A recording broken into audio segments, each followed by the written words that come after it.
Now, Judy, this wasn't on my list of questions, but I know this is something that's come up in my state as a result of the work you've done. It seems like another issue that you all were wrestling with had to do with de minimis, where there were provisions that said, well, if you're just doing a little bit of harm to the water quality, we're not going to make you go through this anti-degradation Tier 2 review. I believe in Kentucky the proposal was 20%? 20%. Without a cap originally? Without a cap. Can you explain to people a little bit what came out of your litigation in terms of that question of, is it okay if you're just degrading a little bit, and even if we defined a little bit as quite a bit, like Right. 20%? Well, two things.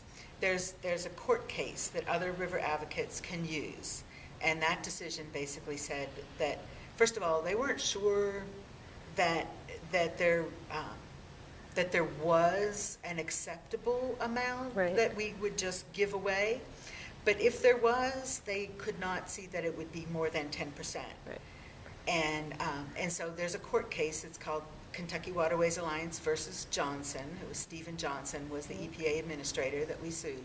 And river advocates should be able to use that. It's the highest court to ever rule on that part of the Clean Water Act. Right.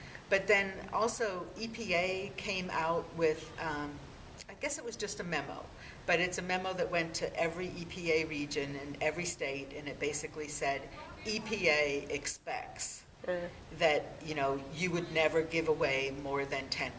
Right. So we have a court case, and we also basically have an EPA policy more or less. that, you know, and that should give river advocates out there who are looking to implement and use anti-degradation a huge heads up, Right. a huge head start from where we were. Where you had to start That's on right. that long years and That's years. right. And I can tell you, Judy, that in my home state, your case was decided as our rules were being finalized, and we used your work to make a case in our state.